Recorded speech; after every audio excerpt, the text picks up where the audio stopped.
السلام عليكم ورحمة الله وبركاته. دران درسي إنا لله وإنا إليه راجعون. إنا لله وإنا إليه راجعون. إنا لله وإنا إليه راجعون. التعنسي ونين دامو بربادي هدو وما تخيني خمبيان باخي سجلتني في خبيخي سجلتنو هنداوكو ونين دامو فدو بيتي تربان خنا ميديا wanna deemu jiru waan ajaa'ibaa waan nama gaddisiisu waan namaan tolle waan gartee hedduu nama salphisaati. Kanaafuu obboleeyyan keenya kabiyya ambaa keessa jirtan kabiyya baqaa keessa jirtan dubartiitinii fi dhiirtaniis hedduu akka wal eeggattan akka wal qusattaniin isin dhaamaa.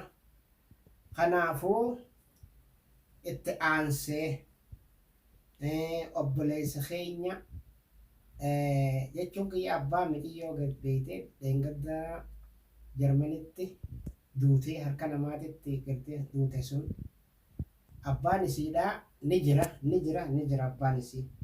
abbaan isii ni jira. Mixiyyoon sun akkuma agartanitti isiin dhalattu Yamanitti dhalatte Yamanitti dhalatteeti abbaan fuudhee galfatee jechuudha illaa ganda biyya isaaniititti galfate. Abbaan isii ni jira. Maqaa fi abbaahu maalirraa dhoyfamuu danda'e? Maalirraa abbaa dhoysitan? Maalirraa abbaa jiruudha jeeftan?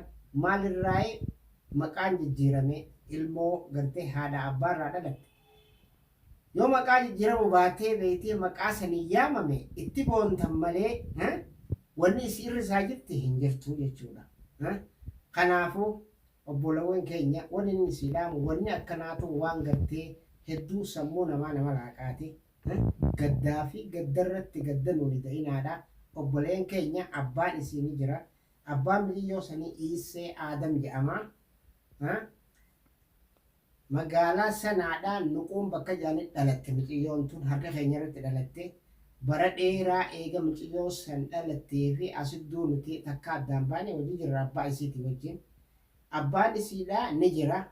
Ammallee magaaluma gartee biyyuma tana keessa jira. Nuti beeytee magaalaa sanaati jirra.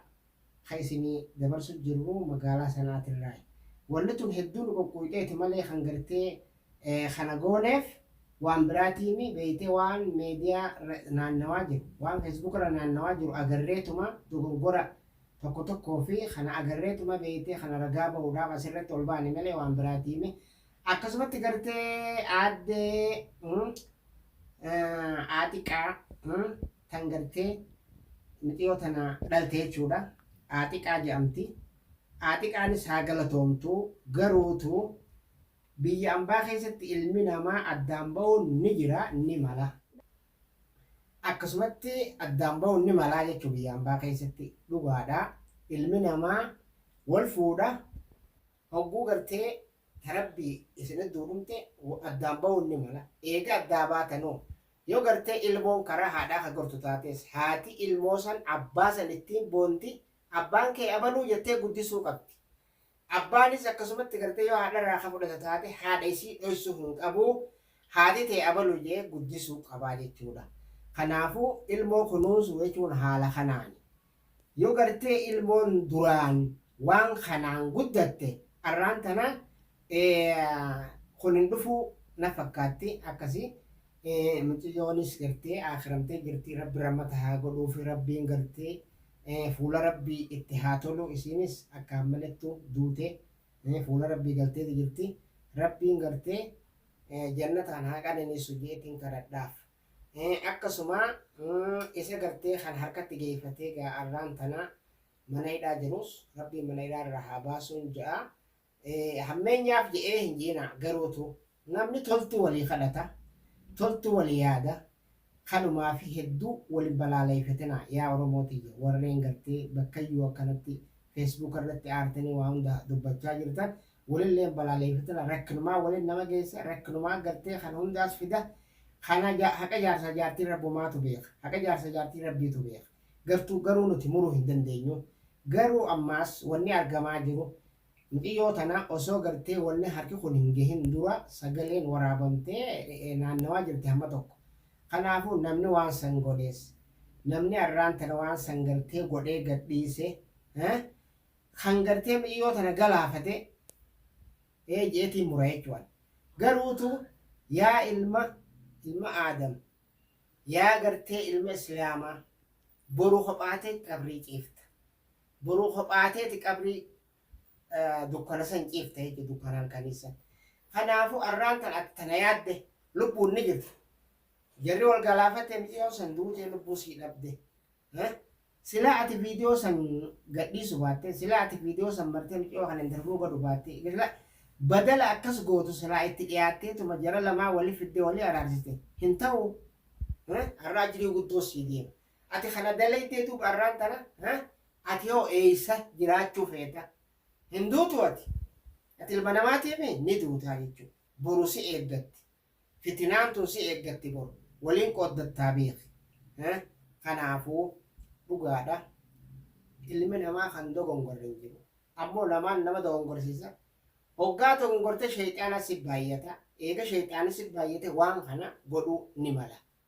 Ana hoggaan akkana jedhu mixiyyoon tun an akka foon kiyyaatti akka ilmoo tiyyaatti harka keenya irratti dhalatte dhiiga isii dhoysuudhaaf hin jiru. Dhiigni isii gaafa bahuufu ni baha. Akkatti bahuu jira lammii jira lammiin isii guutuudha jirti jechuudha. Asii fi biyya ambaatii fi biyya keessallee namni lammii hin qabne hin jiru. Arraan tana lammii isii dhoysanii maqaa abbaa isii dhoysanii maqaa isii haqanii maqaa biraa moggaasanii mixiyoo tana akka gartee lammii hin qabne godhan jechuudha. Kanaafuu maaliif kun godhame? Kuni maaliif godhamuu ta'a? Kuni maaliif godhamuu yaalan? Gonkumaa waan hin taane jechuudha. Kanaafuu hedduu waan garaa nama nyaataa. Ani waan sirritti waan kana beekuufiin kana dubbadde jechuudha. Mixiyoon tun maqaan isii Aamuun jedhamti. Obbo Isee Adamii fi obbo Aatiqaa Ibraahim Idduudhaa argamte mixiyoon tun. Aaddee Aatiqaa Ibraahimii fi obbo Isee Adam Idduudhaa argamte jechuudha. Kan itti dhalattes Yaman magaalaa sanaatti akkuma waliin beeynutti. Nutillee biyyuma san jirraa jechuudha. Isee Adam jechuun arraan tana namni dulloome gartee namni huqqate jazanni abbaan fakkaatu jaan sanii fi arraan tana kalaa Isee Adam tuffatamee arraan tana kana ta'e malee duraan gaafa gartee gadaa isaa san bulchaa magaalaa sanaa tanaa jettee ni murtaaf yeroo sanitti akka nuti beeynutti. Isee gaafa addunyaan jettu san. Kanaafuu arraan tana jazanni huqqate abbaan fakkaatu baga gartee tuffatamee Iseen ammoo amma ni jira garuutu an waliin isinii dhaamuu fedhu muciyyoon dhugaadhaa duute fuula rabbii galta rabbiin itti araaramu rabbi ramatti haa godhuufi garuu warri biyya ambaa jirtan warri gartee itti dhiyaattan warri biyya jarmaniis jirtan sagaleetaa fi xiyyaa fi akka gartee muciyyoon san tallaa jarraa baatee akka nu awwaalamtu oo achittees oo biyyattees akkaataa gartee itti mi'iyyoon tun awwaalamtu qofa faana dhawaa rabbi isin haa gargaaru. Garuu kanarraa naansee yaa intala Oromoodhaa yaa ilma Oromoo kan gartee biyyaa baatanii hiree rabbiin biyyaan baatii wal isin fite. Garuutu arrabaa fi ilkeen wal dhawa. Arrabaa fi ilkeen wal dhawa. Wal loluu waanuman oolan. Wal diduunis waanuman oolan. Addaa ba'uu waan hin oolan. Garuu ilmoon ni dhalatti. Ilmoo dhalattu tana akkamitti walii wajjin addaa baatanillee namni halkan tokko wajjin gachiise namni halkan tokko wajjin gartee qorii adaa nyaate waa hanqa fedhee wal lolu waa wal irraanfatu natti fakkaata. Kanaafuu yoo gartee wanni akkanaa isin duuka dhuftu taate isiin haati manaatis yoo ilmoon gartee hireen goote karaa isii kan hin deemtu taate akka abbaasii hin dagachiifne maqaa abbaasiitiin akka guddiftuun sii dhaama. Obboleessa biyya islaamaa atilleen akkasumatti yoo gartee hireen si goote ilmoon kara kee kan gortu taates atiis akkasumatti maqaa haadha ijoollee sanii akka gartee hin dagachiifne sirritti barsiiftee akka gartee maqaa haadhaatiin guddiftuun duraan dursee isin gaafadha. Kanaafuu yaabboleeyyan islaamaa yaabboleeyyan islaamaa warreen gartee ammaan tana yeroo ammaan tanaa jirtan warreen gartee onlaayinirra jirtan warreen gartee ka onlaayinirra kan hin jirrellee akkasumatti kan gartee viidiyoo tana viidiyoo tana arguuf teessan isin bira geessi hogguu viidiyoon tun isin bira geesse sheer walii godhaadhaa gorsee hedduu irraa argattanii isin gaafa isin beeksisa gorsee hedduu irraa argattanii isin beeksisaa jechuudha bakka kanarratti garuutu obboleeyyan islaamaa kan gartee islaama taatan kiristaanni illeen akkasumatti amantaa qaba amantaan kamuu nama daangeessa nama ajjeesuu nama daangeessa lubbuu namaa baasuu nama daangeessa kanaafuu akkasumatti ani dhaamsa guddaa waliin qabu hanganumaa har'aan tana beeytee hedduu waanuma gartee feesbuukaa kanarra deemuu mataa dhukkubseetti asitti mucaa gurbaa kana ragaan baaf jee ol ba'ee kana dubbadde kanumaa Isee Adam Muhammad jedhama anilleen ka'asii gurbaa kanaa fi mucayyoo duuteef sagalee kan tahe ana kaaruu afran gallooti assalaamu alaikum warahmatullaahi wabarakaatuun isiniin jedha